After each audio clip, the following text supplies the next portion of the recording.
MLC का nomination राज्यपाल नियुक्त 2.5 साल से पड़े और ये राज्यपाल महोदय इंतजार यही घड़ी का कर रही थी, लेकिन अनलॉफुल एक्टिविटीज है। 16 एमएलए जो हमारे हैं उनका डिस्क्वालिफिकेशन का इशू सुप्रीम कोर्ट में पेंडिंग है और 11 तारीख तक उसके ऊपर कोई निर्णय नहीं होगा और उसके बीच कोई इस प्रकार की अनलॉफुल एक्टिविटीज होती है तो सुप्रीम कोर्ट ने कहा है कि आप वापस सुप्रीम कोर्ट आइए और हमारे सामने ये बात रखिए। ऐसे में अगर गवर्नर हाउस और भारतीय जनता पार्टी एक साथ मिलकर संविधान की धज्जियां उड़ा रहे हैं, असेंबली की धज्जियां उड़ा रहे हैं और गवर्नर हाउस से ही इस प्रकार की राजनीति चलती रहेगी तो देश के सर्वोच्च न्यायालय को उसमें इंटरफेयर करना पड़ेगा। हमारे लोग जाएंगे सुप्रीम कोर्ट और सुप्रीम कोर्ट के सामने खड़े होकर न्याय की गुहार लगाएंगे। आज भी हमारा सुप्रीम कोर्ट के ऊपर विश्वास है, मैं इतना ही कहूँगा। कल मुलाकात होती है देवेंद्र फडणवीस की, कल मुलाकात शाम को होती है देवेंद्र फडणवीस की, कल शाम को मुलाकात होती है और दूसरे दिन ही राज्यपाल इस्लाम नहीं बोला ना, जेट से भी ज्यादा स्पीड है। राफेल का स्पीड भी कम पड़ेगा। राफेल जो फाइटर है उनका स्पीड भी यहाँ कम पड़ रहा है, इतनी स्पीड से हो रहा है। कल तो देवेंद्र फडणवीस जी का कुछ सामने से बयान है ऑन रिकॉर्ड की 39 ऐसे एमएलए से कांग्रेस एनसीपी के साथ रहना ही नहीं चाहते हैं। नहीं, हमारे पार्टी में महाविकास आघाड़ी की बात क्या है वो हम देख लेंगे, लेकिन आप उसका मतलब ये है कि आप भी उस एमएलए को तोड़ने में आपका योगदान रहा है पर्दे के पीछे से तोड़फोड़ की राजनीति में।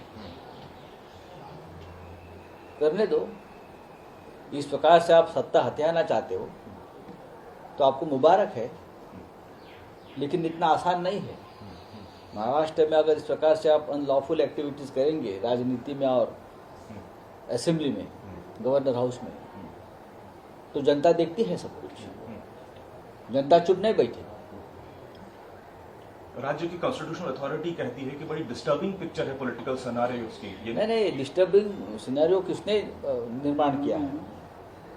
मैंने कहा ना कि ये डिस्टर्बिंग तो हम उस वक्त हुए थे जब 2.5 साल से हमने आपके एक फाइल भेजी है नॉमिनेशन के लिए और आप सिर्फ सरकार अनस्टेबल होने का इंतजार कर रहे थे।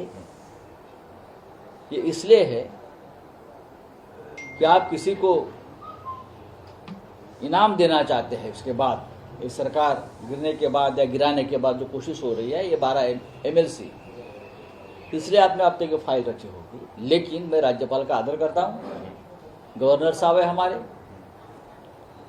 उनके ऊपर भी दबाव हो सकता है किसी का, इसलिए मैं ज़्यादा बात नहीं करूँगा। लेकिन अगर इस प्रकार से स्पेशल सेशन बुलाने की बात होती है तो ये कानून के मुताबिक नहीं है। सुप्रीम कोर्ट कब अप्रोच करने वाली है शिवसेना से? देखिए वो हो जाएगा, उस बारे में हमारी जो टीम है, लीगल टीम है, हमारे एक्सपर्ट है पार्टी में, हमारे अनिल देसाई जी है, अरविंद सावंत जी है, अनिल परब जी है, 3 लोग ये काम देख रहे हैं, तो उस बारे में वो निर्णय लेंगे। आज के दिन का शिवसेना ये मानती है 15 से 20 विधायक मुख्यमंत्री उद्धव ठाकरे के संपर्क में है। आने दो कल मुंबई में, शायद वो गोवा जा रहा है।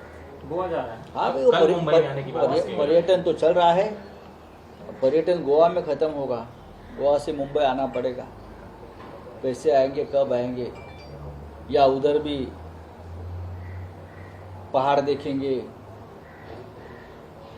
झाड़ देखेंगे, नदी देखेंगे, अच्छा होटल देखेंगे जो गुवाहाटी में बैठे हैं। हम आखिर तक लड़ेंगे और हमें पूरे विश्वास है अगर